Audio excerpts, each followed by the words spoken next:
bienvenue sur notre chaîne. Nous publions des extraits vidéo pour vous aider à choisir celui qui vous plaît.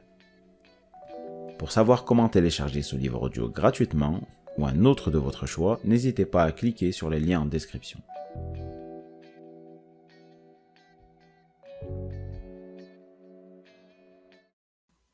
En bonheur, la dépouille, au moins jusqu'à la ceinture du pantalon. Au-delà, la terre a fait son office et a protégé les membres inférieurs de la gourmandise des insectes. Mais thorax, abdomen, cou, tête ont pu enfler, gonfler, noircir, se liquéfier à loisir en cette masse ignoble et grouillante. Le temps de faire venir les gendarmes et la nuit est tombée. Une nuit sans lune et sans nuages. Une obscurité intense, loin de tout village, à l'origine de quelques difficultés pour retrouver la tombe improvisée. Enfin, pas pour tous, car pour moi, rien de plus facile que de chuter dans le trou pour retrouver l'origine de l'odeur. Voilà ce que c'est d'être attiré par les odeurs putrides comme les mouches par le miel. Bref, j'en suis là de mes pensées lorsqu'une lumière éblouissante troue l'obscurité. Des phares gigantesques m'éblouissent. Mais je vois enfin où j'ai mis les pieds. Dans une masse visqueuse, gluante à souhait, blanchâtre, avec d'énormes grumeaux. Derrière les lumières, je perçois une agitation. Je ne suis pas sûr que l'on m'ait vu. À force de faire des efforts pour me dégager, je suis couvert de cette bouillie infâme. Sauf les yeux qui ont évité le désastre, déjà bien suffisamment irrités par les vapeurs. Bref, je suis coincé. Je n'ai plus qu'à attendre qu'on me sorte de là. Soudain, une tête surgit dans la lumière, à 2 pas de moi. À contre-jour, elle me semble gigantesque, effet d'optique. Je n'ose faire le moindre mouvement. Autour de moi, le silence est absolu. La tête qui me fait face s'est brutalement immobilisée. La lumière tourne et éclaire le visage. 2 yeux me fixent intensément. 2 yeux gris-bleu, le regard intense, à un air très amusé. Pourtant, c'est sûr, si cette personne était à ma place, elle rigolerait moins. Une voix rompt enfin ce silence interminable. Tous ces efforts pour me retrouver, et pourtant la voix ne s'adresse pas à moi. Elle dit sur un ton sarcastique « Approchez-vous, mais doucement, faites attention ! Venez voir, c'est incroyable. »« Mais je ne vois rien, monsieur.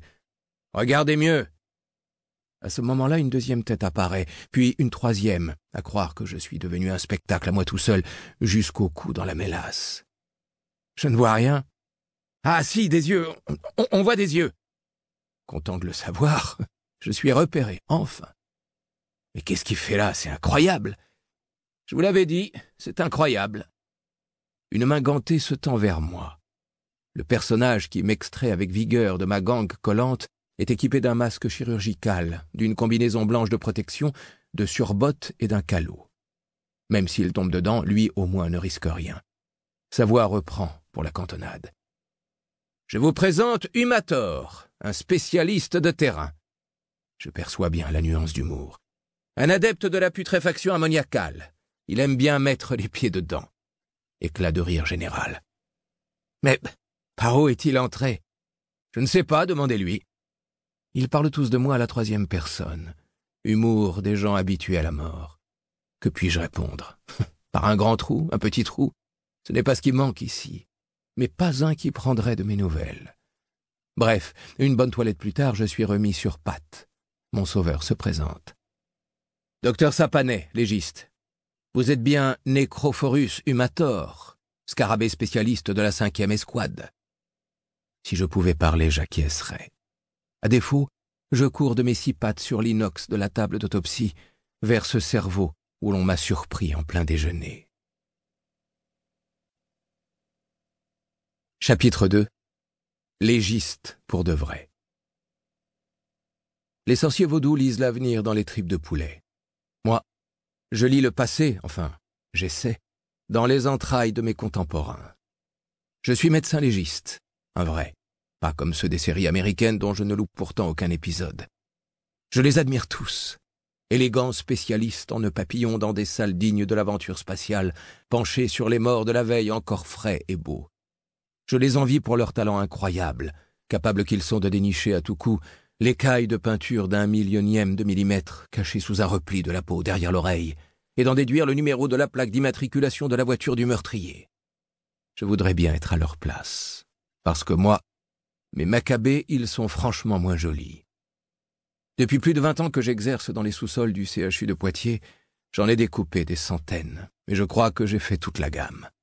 Putréfiés, squelettisés, carbonisés, écrabouillés, parfois livrés en pièces détachées. Ils ont mauvaise mine, mes clients.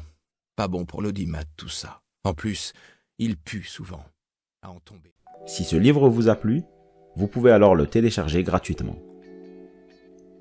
Pour savoir comment faire, cliquez sur le lien en description de la vidéo. N'hésitez pas à commenter pour nous informer des extraits de livres audio que vous aimeriez écouter. Pensez à liker et à vous abonner pour ne rater aucune vidéo.